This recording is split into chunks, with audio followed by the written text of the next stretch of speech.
And Ronald, you'll help me let people in, please, just so I don't lose track.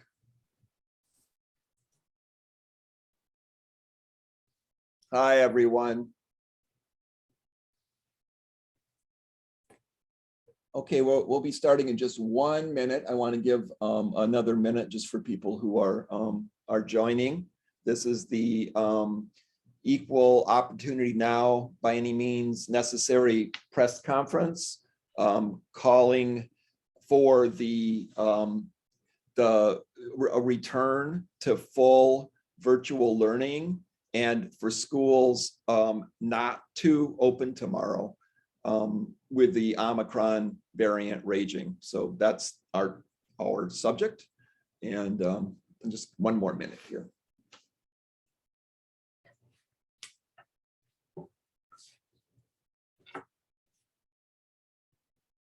Oh, is that started well? That's nice.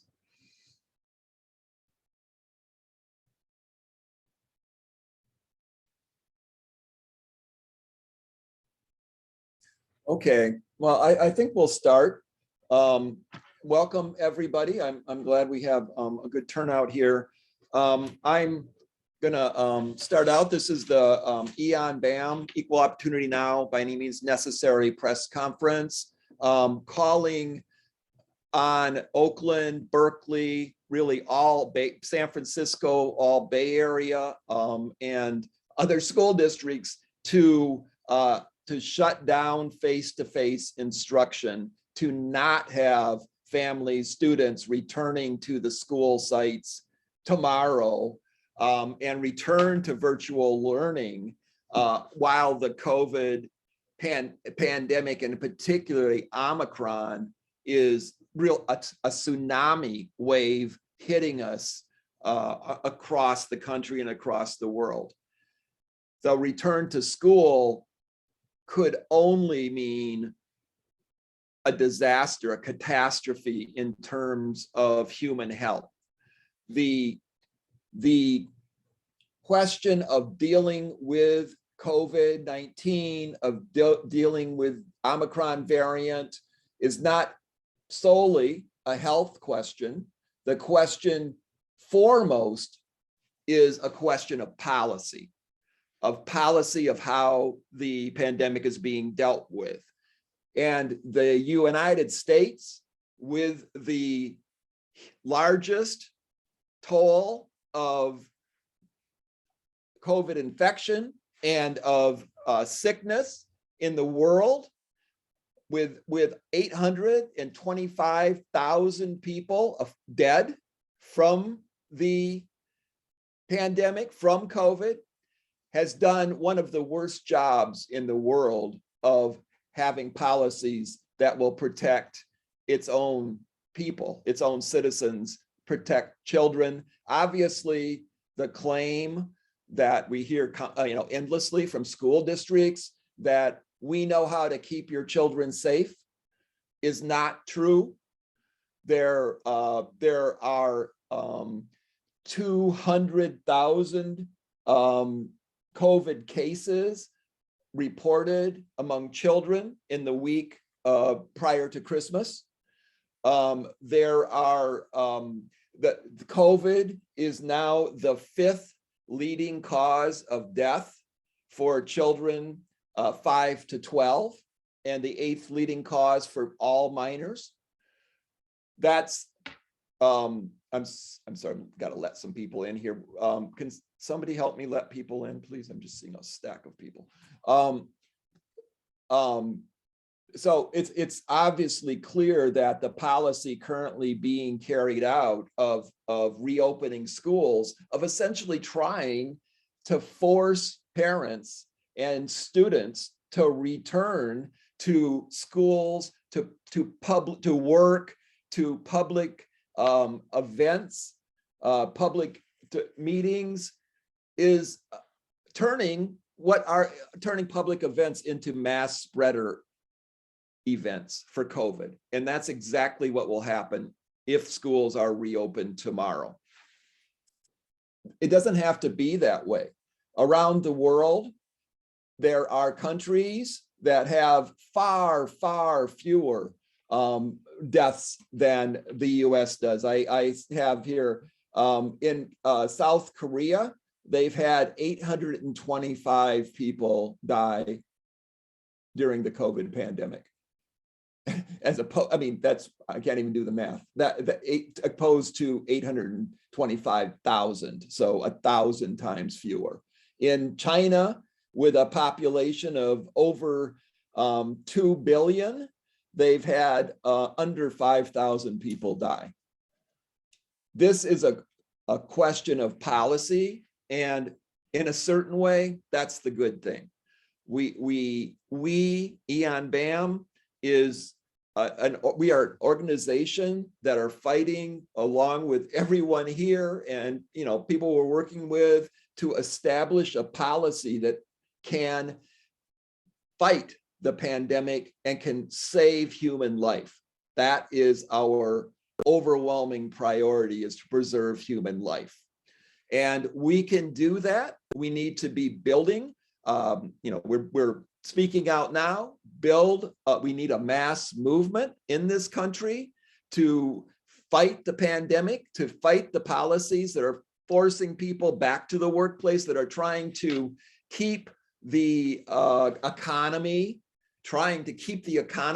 open, while at the same time subjecting millions of people to what is a deadly virus. And so it is public policy. We are fighting to change the policies. And I really welcome everyone here who's participating in this for standing up for the young people and for the families of Oakland and the country. We need strikes. We need all kinds of actions against these policies. We need parents not to be sending their young people, their children, to school. We need everyone to be standing up against this. The reason that the airlines have canceled 2,000 flights just over the last day, and thousands in the days before, because they can't run, because of the sickness and people refusing to come in because they're sick. We absolutely cannot allow. I mean, that's what's driving all the closures there are, is that a catastrophe is being created. We have to be fighting for an actual conscious policy of preserving life. And so, I just will wrap up by saying we have our key demands we need to be fighting for. First and foremost, no return to face-to-face instruction, reinstate distance learning for all families and students. We need mandatory vaccination for the schools, for staff and students. We need high quality mandatory masking with the masks that actually work better, the KN95s, the N95s. And we need mandatory testing. One of the things that is being said by the districts is, well, we're going to have all students test before they return. But they're doing the rapid tests, and the rapid tests are up to 70% wrong. They're showing false negatives, so you think you're okay when you're not. We have to be doing PCR tests, which are much more reliable, and they have to be mandatory for every student and staff member. So mandatory testing, mandatory masking, mandatory vaccines. We have to be fighting to take measures that can actually bring this pandemic under control and stop the growing death toll. And in particular, I'll wrap up on this. Prior to now, in the first year and a half of the pandemic, while schools were closed, the young people were getting infected with COVID at a much lower rate than adults. Now, it's absolutely identical. And in fact, the greatest growth is in young people of being infected. Again, that is not just a natural phenomenon of the progress of the development of the disease. It is developing to infect young people more easily. It will develop to get around the vaccines. That's what a virus does, but it's policy. The schools were closed. The workplaces were closed. That is one of the top interventions that can be made to stop the spread. And as shown by studies that are easily available. And so we have to be fighting for those policies. Otherwise, we're going to end up with another variant that is even more easily spread, is even more affecting children, and is even more effective at getting around the vaccines and making them useless. And they are a huge gain we've made. We can't lose them. We have to make them mandatory. So I'll stop for now and go on to 80. Hi, my name is Adrienne Hogue. I am a member of EON BAMN Caucus. I teach at Sojourner Truth Independent Study and have been a longtime elementary school special education teacher in the Oakland Unified School District. And, I know, like many people, I'm really struggling right now. We just went through a holiday season of wanting to be close to loved ones and not knowing, having the fear that we would potentially hurt them.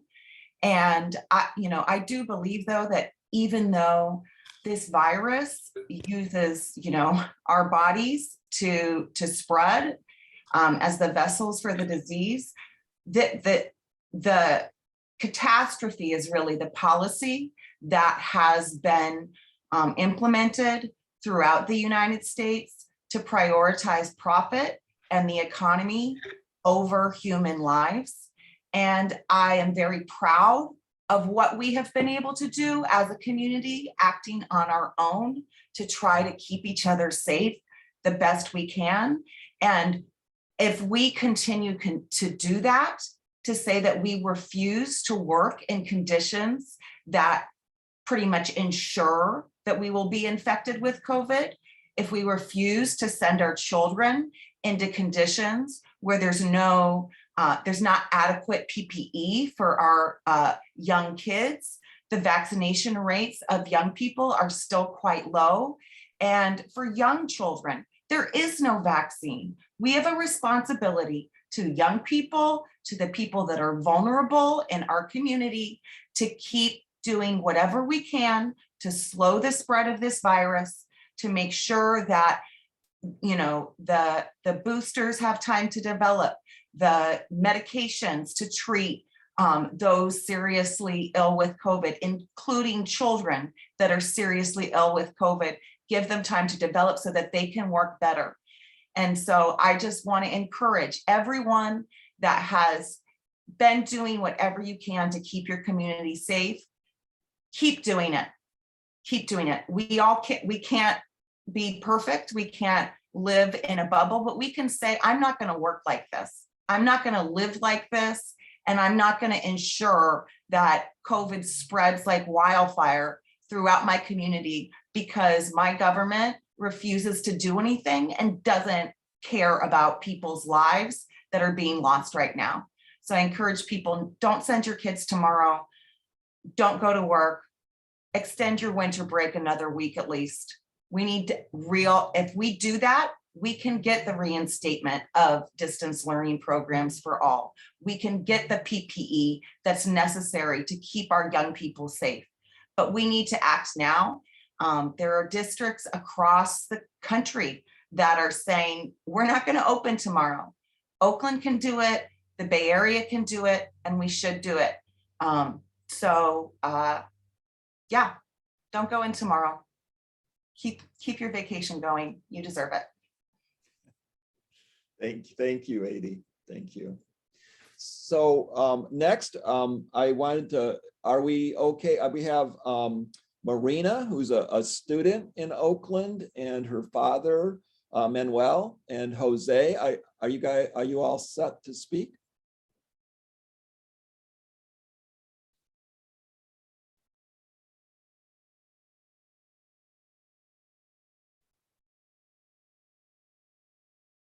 I'm not hearing anything, but Hello? yeah, Hi. Hi, can you guys hear us? Okay. I can hear you. Okay. Manuel puede hablar. We have Manuel and Marina on the phone, and so just trying to work out through speaker to see if it works. Okay, ¿Pueden hablar, Manuel? Sí, don José. very good. Ok, muy bien. Manuel, si nos puede decir quién es usted y dónde viven, y si nos puede contar lo que ha pasado usted y su familia con el COVID este año. No, pues yo, verdad, usted yo he pasado muy mal, verdad, estos tiempos, porque póngale, desde que me pegó el coronavirus, yo ya no siento que soy la misma persona. Fíjese que como que haya perdido defensas en mi cuerpo, me siento muy agotado y me siento muy mal, verdad, porque póngale, no sé en realidad qué es lo que contiene esa enfermedad a usted, porque fíjese que ya se me quitaron, pues no tengo ni ganas, pero ni de levantarme. Todos los días que me levanto me siento mareado y todo eso, pues, desde el día que me pegó el coronavirus. Dice que, he's saying that I asked Manuel just to say what has gone through this past year, how COVID has affected him, and Manuel was saying that, yeah, that this past year he got COVID, and he has noticed that since he got COVID that he has not been the same, that ever since he got COVID, he feels like his immune defenses in his body have been weakened, and that he feels on a kind of permanent state of feeling exhausted, of feeling weakened, and that he wakes up every day feeling struggling to even get out of bed, just because he just feels exhausted all the time, and that is that he doesn't know what is it about this virus, what it does to you, but that it definitely has had a negative effect on his health that since he first was infected with the virus. Y Manuel, nos puede decir también cómo pasó usted con el COVID y qué piensa usted ahorita de mandar a Marina a la escuela. Pues fíjese que yo no estoy pues conforme, pues, y para que mi hija vuelva a la escuela, porque la verdad usted, que solo nosotros somos aquí, pues, y imagínese que le logre pasar algo a mi hija, ni que Dios lo quiera, y todo eso por el coronavirus, pues, porque la verdad, fíjese que cuando a mí me dio esa enfermedad, verdad, usted no se la deseo, pero ni a mi mayor enemigo, verdad, porque la verdad que es una enfermedad muy seria y muy peligrosa, porque imagínense que yo pasé 22 días tirado en la cama, no comía nada, solo tomaba agua, y lo que comía lo vomitaba, pues, y solo así me mantenía, pues. I asked Manuel if he could say what was like having COVID and what he thinks about having his daughter Marina, who's a student at Castlemont, return to school. And he says that he does not want that he's not happy that they're forcing students back to school, that Marina is his only daughter and close family member here in the US, and it's just the two of them. And he could not forgive himself that if something were to happen to his daughter after what he went through, that just recalling his time with COVID, he lasted 22 days in bed throughout the whole time of the infectious period that he was sick, and that is an experience that he doesn't wish on anybody, not even his worst enemy. No sé si está Marina por ahí. Aquí Manuel. está. Hola Marina. Hola. Sí, nos puedes compartir también qué piensas tú de esto, de que están forzando a los estudiantes a regresar a la escuela en persona ahorita, con lo que está la situación del COVID alrededor del país. Pues, bueno, lo que yo pienso es que los están obligando a algo que no está correcto, porque mucha enfermedad y más bien debe de protegernos porque somos estudiantes, más bien nos ponen a agarrar más peligro. Y pues yo pienso que no está bien regresar a clases otra vez porque sí se han escuchado bastantes casos de coronavirus y pues yo por nada del mundo me quisiera enfermar y poner en riesgo a mi familia. I asked Marina what she thinks and how she's feeling about having to return to school, being forced to school so soon, while the Omicron variant is spreading all over the country. She says that she doesn't think that this is right, that she feels they're being obligated to return to school, to be in a situation where instead of having young people being protected or having their health protected, that instead they are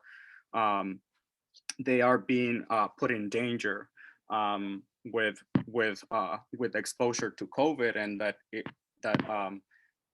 she knows and hears all the time about new cases everywhere, and that she doesn't want to be put in a situation in danger, and also endanger bringing it home to her family as well. Marina, si nos puedes decir cuál es el miedo que tienes tú de regresar a la escuela y potencialmente contraer COVID. Porque la verdad, pues, cuando mi papá se enfermó, lo vi muy mal y en la escuela se han dado varios casos de COVID y pues la verdad yo no quisiera pasar por lo mismo, porque aquí solo estamos yo y él, pues no hay nadie más que nos ayude y pues yo pienso que es mejor quedarnos en casa, aunque a veces le llaman a él la atención. O porque una vez le llamaron porque yo no fui porque me sentía un poco mala y pues dijeron que si yo seguía así que pues tenían que hablar a migración, que yo no estaba yendo y que era obligatorio que yo fuera, pero yo le digo que si es obligatorio, ¿por qué no nos dan clases en línea y no que nos ponen en riesgo? I asked Marina what she's afraid of potentially contracting COVID in a return to school, and she says that she's afraid because she saw her dad go through it, and how bad it was, and that she's afraid because it's just the two of them here and they don't have anyone else to help them, and that she is afraid because she has seen people at her school. There's been multiple cases of COVID, and if they want to obligate students to return to school, then they should have school available for students at distant learning, and she would rather do that, and even though the school will try to get her in trouble or get her parents in trouble for staying home, that before she stayed home once when she was not feeling well and the school called home, to say that if that went on and she did not return to school, that they were going to contact immigration to report that her dad was not sending her to school, and that, you know, that should not be happening. Muchas gracias, Marina. ¿Hay algo más que ustedes, bien tú o tu papá, quisieran decir a otras gentes? Tal vez escuchen esto en las noticias, o maestros o otros padres de familia.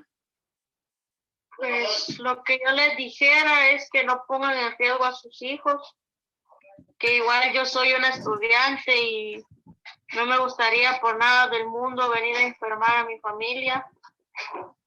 Y pues es todo. Muchas gracias. Ajá. I asked Marina if she could say what, or Marina and her dad to say anything else that they would like to tell people that are on this call or that might see it on the news, or parents or teachers.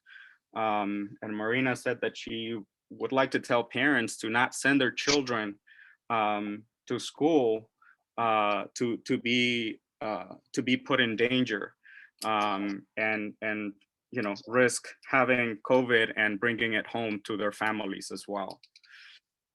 Manuel, ¿algo que le gustaría compartir a usted, con algo más que le gustaría agregar?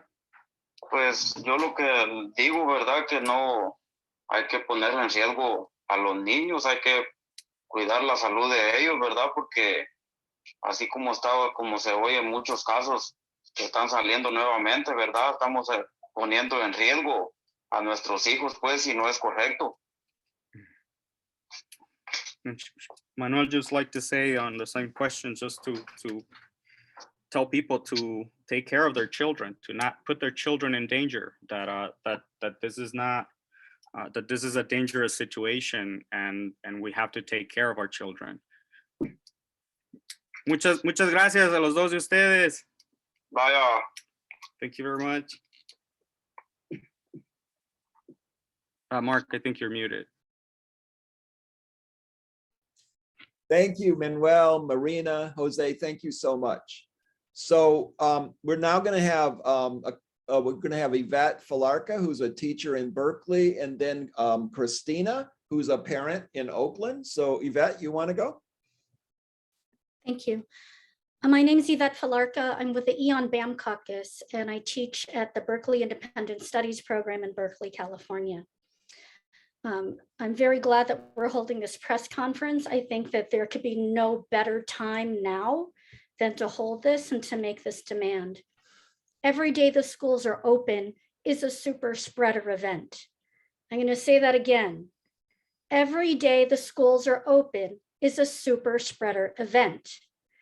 And we are seeing now, even in mainstream media that has otherwise been doing a lot of trying to put on all the different experts and so-called public health officials and everything, trying to assure the public that reopening the schools for the students is safe, but it isn't.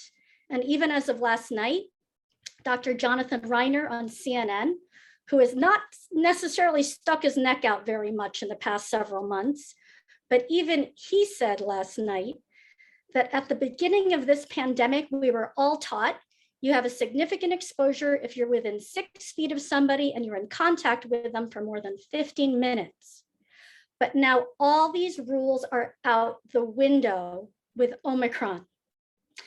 And he said that even a quick transient encounter can lead to an infection, including if someone's mask is loose, or a person quickly pulls their mask down, or someone enters a room or an elevator and someone else just coughed. Well, what he just described there describes every day in our schools during this pandemic. In New York City, child hospitalizations of COVID have quintupled just in the past 4 weeks. And there have been all kinds of warnings that California is no exception. California's rates of vaccination is similar to New York. So if that's what's happening in New York, we know that's what's going to happen to our students in our schools in California. And not just to our students, but also to their families especially for many of us, especially those of us in immigrant communities or Black and Brown communities where we take care of our parents and our grandparents who live with us and who are our treasures. They, along with our students, are some of the highest risk, the people who are precious, our precious family members who we need to nurture and take care of. There are 300 school districts that have announced that they're staying remote as of tomorrow, including Atlanta and Jersey City. None of the Bay Area schools as of now has made that announcement, but they need to. And if they don't, then I really applaud everyone here for taking matters in your own hands and urge you to organize and mobilize other people to do the same. Do not send your children back to school tomorrow. Demand a full return to distance learning, demand reinstating pandemic economic assistance to families so everyone can stay home safely and not have to choose between rent or food and health. And call on and demand every school board close the campuses now. And if they don't, then we take matters into our own hands and create a situation that will force them to have to. Thank you. Thank you, Yvette. Okay, Christina, parent from Oakland, would you like to, you're next. Well, hello, good, happy Sunday. I'm the parent of a 13-year-old boy. This last variant has really horrified me because we're 2 years into the pandemic and this virus came in like lightning. And as much education we have on it, on this COVID and how things are spread, it's in every 50 states, highly. So it was nothing that stopped it from coming through. Mm-hmm. So our children are vulnerable. Our children are just out there thinking if mom or dad says I can go to school, we're safe. It's okay if I wear my mask. But children aren't designed that way. They don't have the mental capacity to save their own lives. You know, my son is a straight A student, but he's one of those kids who forget minor things, like putting deodorant on both armpits or closing the refrigerator door. So imagine needing to put your mask on in a scary situation and you don't even have the mental capacity to put on a mask or go the opposite way or wash your hands after touching something foreign. They just don't have it. And putting our children in a situation like that is taking a chance with their lives, you know, and why would you do that? I as a parent, I have no understanding how a parent can send their child out and they're not protected. I mean, I just cannot understand it. Even my son goes to a distant learning school. I still have to be cautious. They had a contest at his school. Which teacher can have the most students come to a winter fest at the school grounds? Now, 99% of our kids are in distance learning to stay safe. But they were invited to come to school and the teacher with the most students will get a gift card. Why would you put our children in danger for a gift card? I have no understanding. This virus came through like fire. And we're 2 years in the pandemic. And top aides don't even know what's going on or what to do or have to depend on information given to them day by day by day. So after that, we get our information day by day by day. And in the meantime, Americans are dropping dead. That is just unacceptable. Our children are our most precious. What about our America tomorrow if there's no children to grow up? People are dying in record numbers. I don't understand the lack of concern of our children's lives. Thank you for listening. Thank you, Christina. Next we're having Alice Phillips, who's a counselor at Edna Brewer Middle School in Oakland. Hi, everybody. Thank you for being here. I guess what I'd like to just open with is I would love to see us be proactive instead of wait for the crisis to happen. I'm so tired of that behavior. And in this case, it's deadly. I work in a school, middle school. I would say the majority of students walk around with their masks under their noses. All of the staff is constantly reminding them, but it really doesn't matter because their job at that age is to rebel and not do what the adults say. So that's what they're doing. And it's more comfortable, of course, as we all know, but it is not safe. And they're still gathering in small, there's no social distancing going on. You know, it's just feels very, very, very unsafe. And now, as other people have said with this new Omicron, it's everything's, all the old rules are even off the table. It's like now we're dealing with a whole other thing in terms of it being contagious and the danger involved here.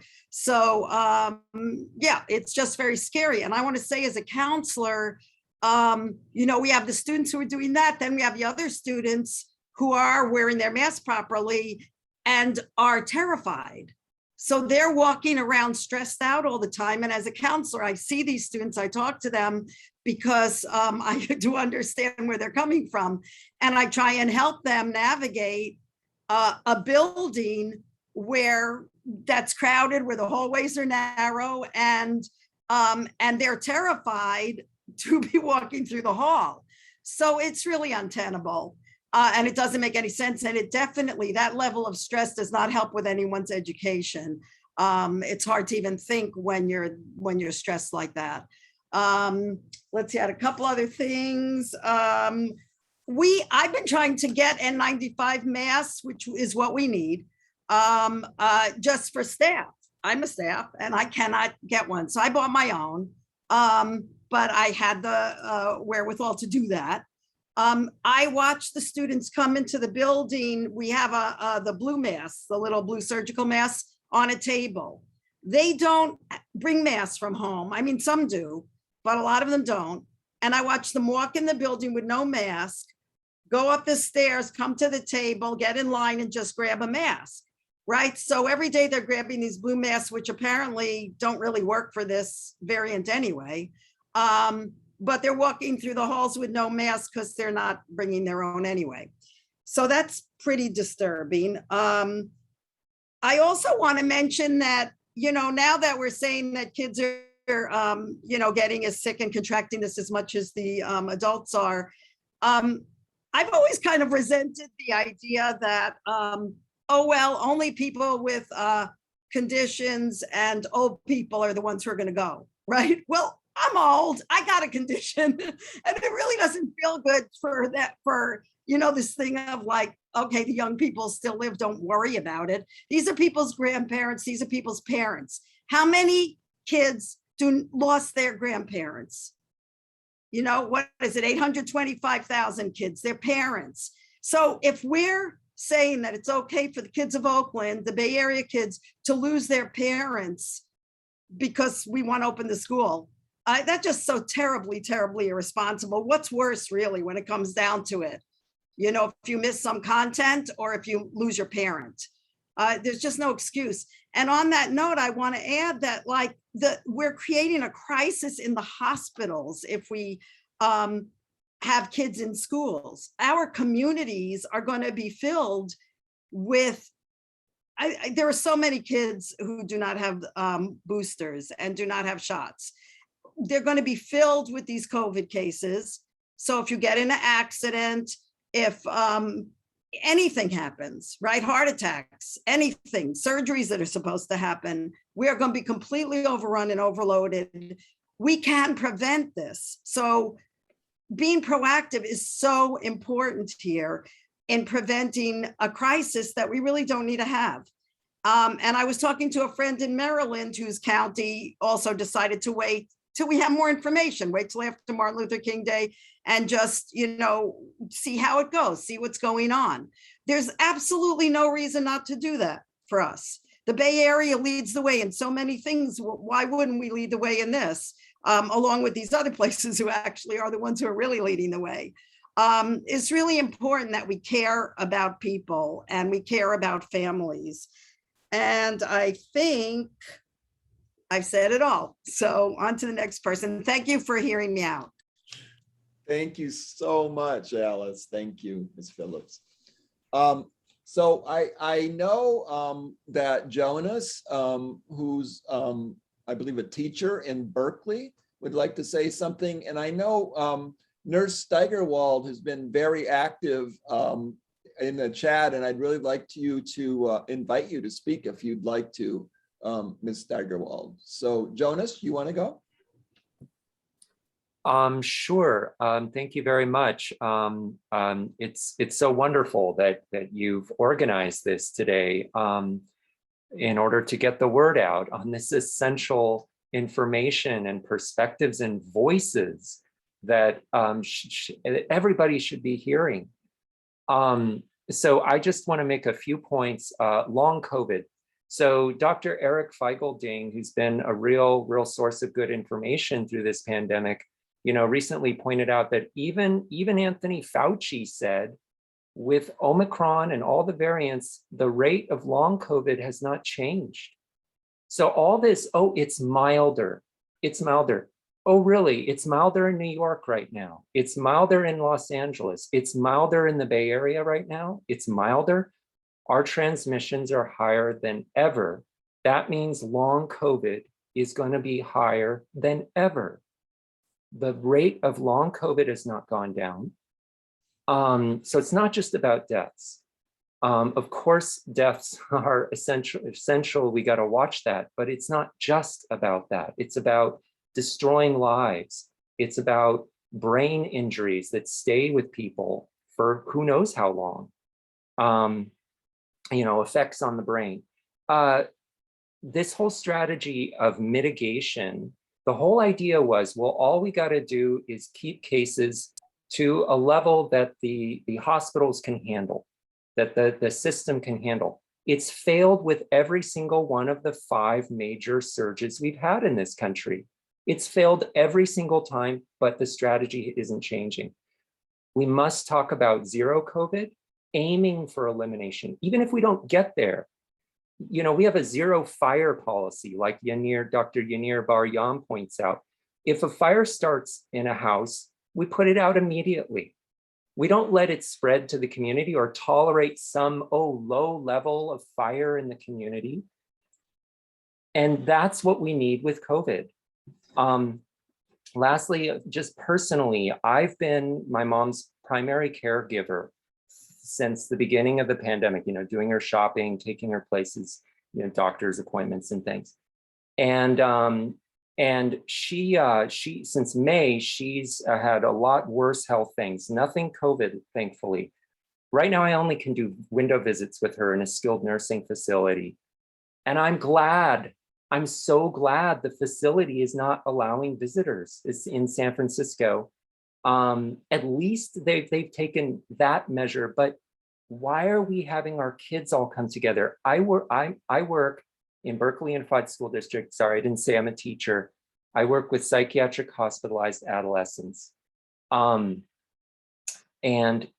I, a month ago, asked if I could provide, I got ready to provide KN95 masks for them. The medical director of the psychiatric adolescent unit said, no, we've got surgical masks. So then I see what it looks like. Gaps all over the place. They're not even tying the sides. It's like, I watched the video how, I used to wear surgical, now I do KN95. You can tie the sides. They're not even educating them about that. They're slipping below the noses. they're all close. They're trying to cram in. They want me to put 13 kids in a small classroom. Social nurses tell me quietly, we can't do social distancing in the unit. So,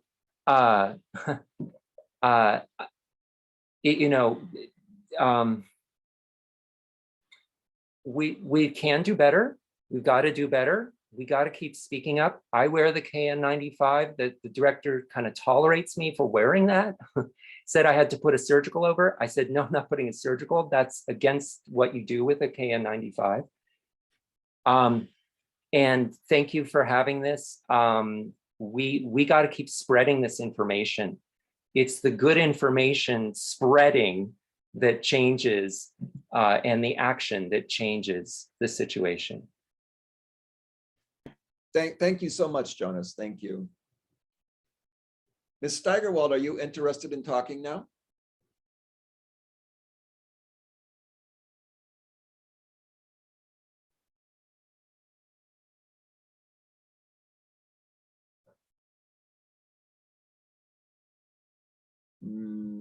Okay, well, anytime.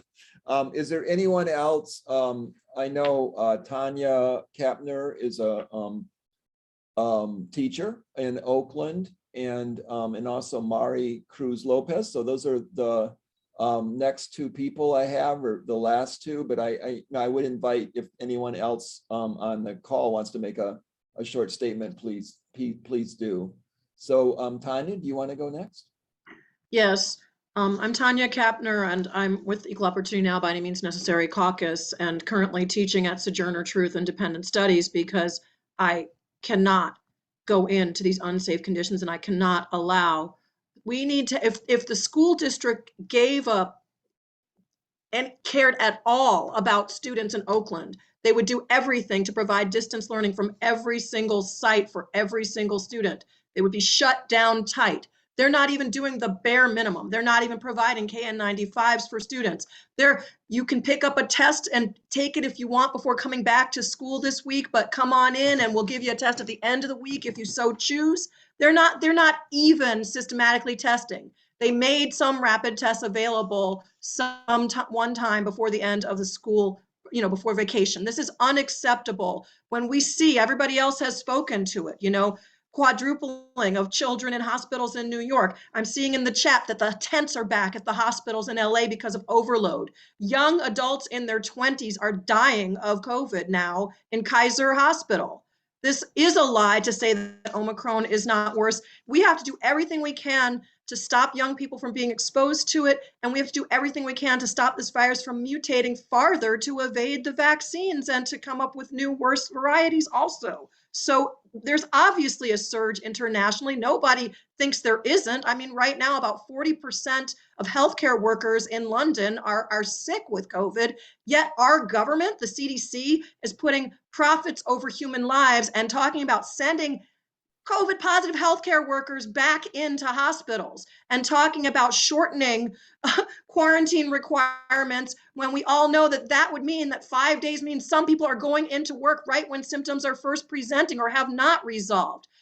The normalizing of not wearing masks is why we got to this surge. We are here today because we are telling the truth and fighting and taking independent action, because that is more crucial now than ever, because we will not accept, and the majority of people in this country and in this world, and certainly in Oakland, are not prepared to accept a normalizing of massive death, a normalizing of systematic illness throughout our society. I think the statements that have been made by others about that are really good, and we just will not disregard human life. So we're calling on, people to stay out, to shut it down tight, that there should not be kids in any school. There should not be teachers in any school. There should be a full return to distance learning, and there should be pandemic assistance for families so they're not forced to work in these unsafe conditions. And we call on the school board, and we call on, the whole community, but we are the ones whose action will make the difference to make that happen. So I just think that people have spoken very well, and I think that, Oakland should be leading the way, but we know we're prepared as the EON BAM caucus and everybody here that's talking to other people about the realities of Omicron, about the realities of the risk to our young people and for the future we can stop the next wave. We could turn this around if we shut down tight. So I agree with what everybody has said about why we need to do that. And I thank everybody for their statements today. And certainly EON BAM is committed to continuing this fight against normalizing death and massive illness, and for a future of young people, old people, people of all ages being able to live and have sustenance in this wealthy, wealthy nation that can be making that happen if we switch policies. We need to switch policies, and we're fighting for that. Thank you so much, Tanya. Thank you. And Mari Cruz Lopez is a BAM organizer in the Bay Area nationally, and has been very active on community organizing on this issue. So Mari. Hello. I'll be speaking in Spanish. So, hola, mi nombre es Mari Cruz López. Soy organizadora con BAM por cualquier medio necesario. Hoy nos reunimos maestros, padres de familia, estudiantes y miembros de la comunidad para exigirles a los padres de familia que no regresen sus hijos a las aulas. Exigimos un regreso total al aprendizaje en distancia. Queremos la restauración de asistencia económica de la pandemia para familias con y sin papeles. Demandamos que el Consejo Escolar cierre las escuelas ahora y demandamos la vacunación obligatoria, pruebas y cubrebocas para cada estudiante, maestro, personal y visita. Pero más que nada, que no manden sus hijos de regreso a las escuelas y que cierren las escuelas. Solamente durante este mes pasado hemos visto el nuevo variante del coronavirus, el Omicron, propagarse a nivel mundial dentro de solo unas semanas. Expertos han dicho que el coronavirus se propaga más fácilmente cuando gente se congrega en grupos grandes y en el interior. Después de las fiestas de Navidad y el Año Nuevo, van a haber muchas personas infectadas con COVID sin saber que están infectados, posiblemente asintomáticos, propagando COVID. Por eso tenemos que mantener las escuelas cerradas para detener la propagación de COVID en nuestras comunidades. El COVID-19 es la sexta causa principal de muerte para niños de edades entre 5 a 11 y la octava causa principal para menores. Niños menores de 16 años no califican para la vacuna de refuerzo y de acuerdo a los datos del estado de California, solamente 15% de residentes de California de edades 5 a 11 están vacunados. Esta es una receta para más brotas de COVID en la comunidad, más mutaciones del virus y más variantes y más propagación del virus. Por eso tenemos que mantener las escuelas cerradas. Si el distrito escolar sigue adelante con la reapertura de escuelas en medio de esta brota del nuevo variante de Omicron, estará poniendo a estudiantes y sus familias en peligro de infección, hospitalización y hasta muerte. Por eso le imploramos a los padres de familia que ellos pueden tomar acción y proteger a sus familias y no regresen a sus hijos a las aulas. Únanse a EON BAM para luchar para que el aprendizaje en distancia y estén seguros y asistencia de pandemia de familias. No tenemos que aceptar más muertes innecesarias cuando sabemos qué es lo que tenemos que hacer, luchar contra los políticos y empresarios que ponen las ganancias primero. El movimiento para justicia para George Floyd del verano del 2020 nos unió a las comunidades afroamericanas y latinas y minorías y nos enseñó que nuestro poder verdadero está en las calles. Si los padres mantienen a sus hijos fuera de las escuelas y se rehúsan a no poner a sus hijos en peligro, nosotros podemos cerrar las escuelas y mantener a nuestras comunidades seguras. So, Do you want me to say something in English, Mark, or is that good? Can you just summarize? Sure. I just said, we're gathered here today, teachers, parents, and students and members of the community. We want to make sure that parents do not send their children back to school. We want a complete return to distance learning and pandemic financial aid assistance for families with and without papers, and for school districts to close schools now, and mandatory vaccination and testing and masks for every student, teacher, staff, and visitors. And more than anything, we want for parents not to send their children back to school. Just this past month, and we have seen, the new variant Omicron spread worldwide just within a couple of weeks. And, experts have said that COVID spreads more easily when people congregate in groups, large groups, and indoors. And after, the holidays and the New Year holidays, there's going to be a lot of, people infected with COVID, spreading COVID, people who are asymptomatic, who don't know they have COVID. And so for the school district to open schools now, right after the holidays, they will be making sure that they are creating a situation where students will be spreading COVID in their families and in their schools. So if the school district wants to make sure that they are not spreading COVID, they need to close the schools and keep the schools closed. So we know that that's why we are urging parents to take action to keep their children safe and their families safe and keep their kids at home.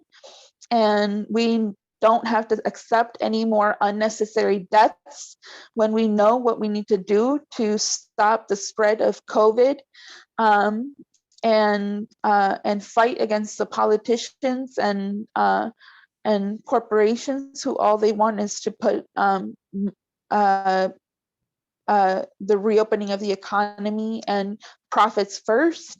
And the movement to fight for justice for George Floyd showed us that the real power is in the streets. And because of that, we know that parents and students taking action now to keep students out of school is how we keep these schools closed and communities safe. So that's it. Thank you so much, Mari. Thank you. Thank you. Okay, so I have two requests for, a couple of people would like to say something briefly, and then I want to go to questions from the press. So Liana, do you want to say something, please? Liana is, I know, in Detroit, so. Yeah, hi, my name is Leanna. I'm a organizer with BAMN in Detroit. And I just wanted to say that one of our BAMN members that I met and recruited in Cody High School in Detroit, along with his sister, both contracted COVID and were hospitalized for it.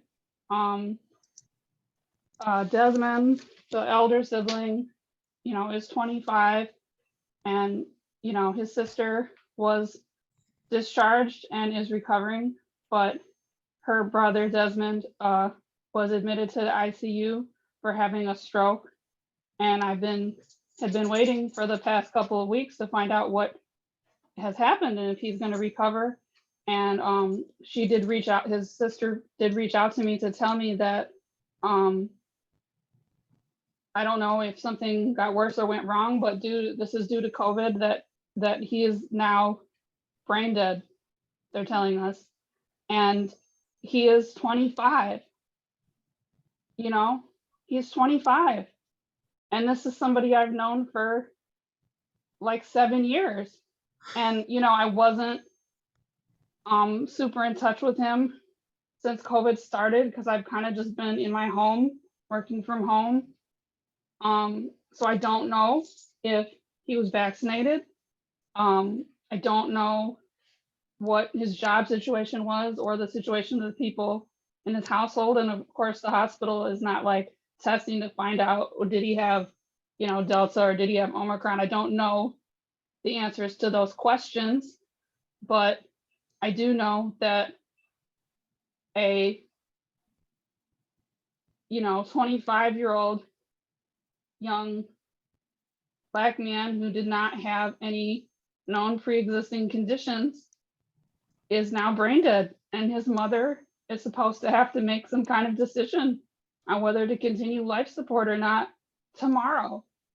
So I just say this because these are real people, and so much of what we hear in the news or what people say to comfort themselves are like statistics on, oh, it's okay to do this or it's okay to do that, and oh, this doesn't happen to most people or whatever. But I just wanted to put this real person and the real story out there.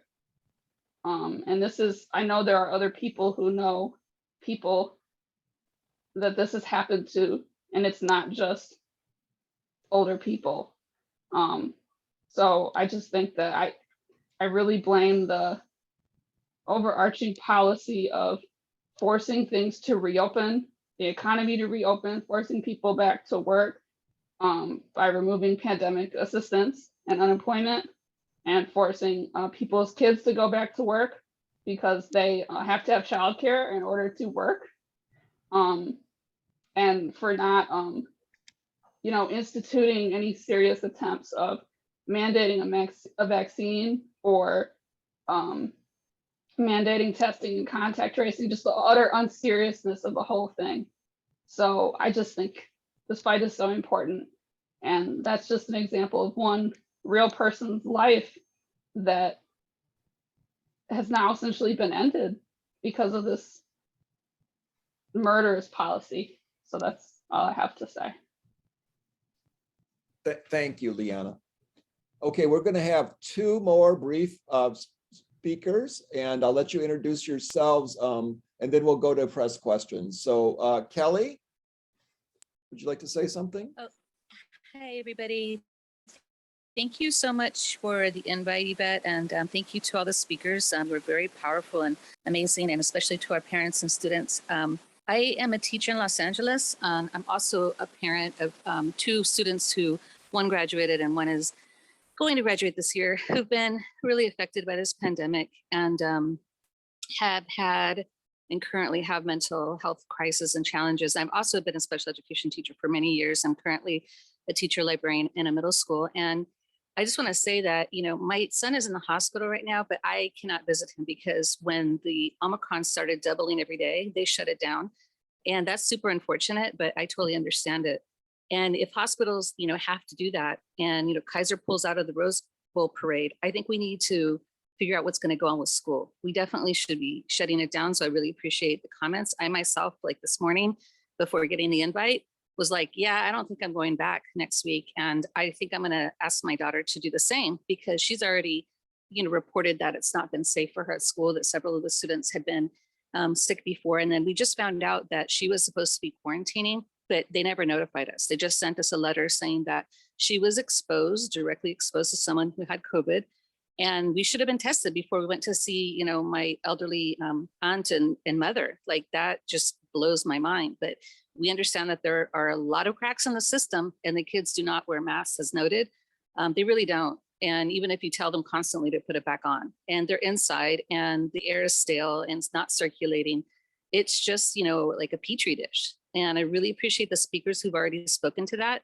Our hospitals really can't take it. You know, at the MLK hospital, which is, you know, where I work and live, there's already tents outside again because they don't have the capacity. So I think, you know, the lie is about, you know, we can do this, we can get through this. And our local county supervisor decided to put out a notification that schools must reopen with better masks, but they have 2 weeks to get those masks. She didn't even specify. They're just saying that the cloth masks, the ones that we've been getting to the students, are not acceptable. So they need to either have like the the light masks that are cotton, I guess the doctor's ones, or the N95. Well, we know our district doesn't give those. We have been trying to get them. We haven't had those resources, right? It's been us teachers buying them for ourselves and handing them out to the students. And every time they drop that mask or pull it off when they're running down the hallways, grabbing each other, we hand them another mask. So this is definitely heading towards disaster. And I really empathize with the people who've been hit hard by COVID. We lost our neighbor, we lost a friend, we had a family member who got gravely ill. And I believe that we need to be more serious about what's going on and be more real about it. So that's all I have to say. Our school board, by the way, is having a meeting on Tuesday because another district, Burbank, decided to wait it off a week. So they're not starting for another week to see how it goes. Our school board has a meeting, but just before the break, they pulled the brakes on mandatory vaccinations for students 12 and over. They said, yeah, we were pushing that, but now we're going to let people come back without being vaccinated. So that's where we're at. Thank you all for listening. Adelante. Thank you, Kelly. Okay, and then Jose, who is an organizer for BAM. Jose. Hello, everyone. Thanks so much, Mark, and thank you. I also I thank everybody for speaking up. I just want to echo some things that people have said and that Liana mentioned as well. I am a part of BAM, national organizer with BAM and EON BAM, and I currently also work, have a job as a contact tracer and case investigator with the Alameda County Department of Public Health, and it has been an incredible jump in cases, and it has been so fast. This past week alone, we were having an average of at least cases that are being counted and inputted on the system, an average of 1,000 people coming in positive in Alameda County. Last day that I work on Thursday, it was close to 1,500 people that came up, and that's just the numbers that are being counted. And that is from going from the average of, maybe 300, 400 people 2 weeks before, which is not great either. But also just seeing kind of the frustration of everybody who is working, because we have been working on this program that seems like, that the contract tracing program is gonna end every other week. And there is all of a sudden another crisis, and they extend our contracts, and the resources that were initially available for people, any kind of economic assistance, any kind of supplies or resources for people at home, food, medical care, medical supplies, all of those programs are being terminated. And anything, little resources that can be provided for people who are isolating at home are all coming from community organizations, food banks, churches. And it's kind of embarrassing that a country this rich in an area, the Bay Area, such a rich area in the country, the community has to rely on charity to survive while they're sick at home. And of course, you're not being provided any of those things unless you are sick at home. And rather than being provided by the state, by the country, especially with the insane amount of money that businesses are making and that are coming into governments as well, just in taxes alone. And it really does feel like it is that we are kind of swimming against the current, not just because of how inadequate and unserious these programs are, but also because we keep being undercut by the government with their policies over and over again. Like we're finding out that the CDC is recommending 5 days cut of quarantine from people that we are talking to on the phone, because there's been no talk whatsoever with anybody. And everybody understands that this is a criminal, deadly decision that is not based in science at all. That, this was a demand of the airlines so that the workers could return and they could have flights during the holiday season. It is insane. And, I think that a lot of people are feeling this, people who are trying to do something to slow down the pandemic that are working, but also just people in general in our communities. And I think people are just really looking for somebody that is prepared to say the truth and stand on the truth and force the government to change its policies to meet the reality of life that people are going through. And so I'm really, really glad to be part of this call and to be part with people who are doing whatever we can in the schools, in the community, to speak out and more importantly, to act on it. Just the last things on the school that I'll say is that, this past couple of weeks also, early November, we were shifted from working on general contact tracing on the community to moving to doing it on the schools, because the numbers of infections in the schools went up like crazy as well. And everything that people have been saying about, we were calling parents who didn't know that their kids had been exposed at school, who had not gotten that information, who were sending their kids to school after they had been outbreaks at the school, but the school had told them that it was okay to come back. Just really, people really upset around this. And this last 2 weeks, we are changed again from doing that once the schools go on break to deal with the Omicron. And there's no way to cover everybody. We're not even reaching people, say days after they've been infected. And everybody knows that we are going to be in a much worse situation once the schools open, because it is deadly infections and outbreaks every day. And we are having to call people from the same schools, the same people being infected or exposed at the same school, maybe twice a week or more. And it's not a sustainable situation. But again, I think that the only way that we can slow this down is if the community are taking action, are speaking out, are refusing to be put in danger, as everybody has been said. So really, thank you everybody who has joined us and has been prepared to take action on this and speak the truth. So thank you everybody. Thank you, Jose. So I want to open it up to any questions from the press.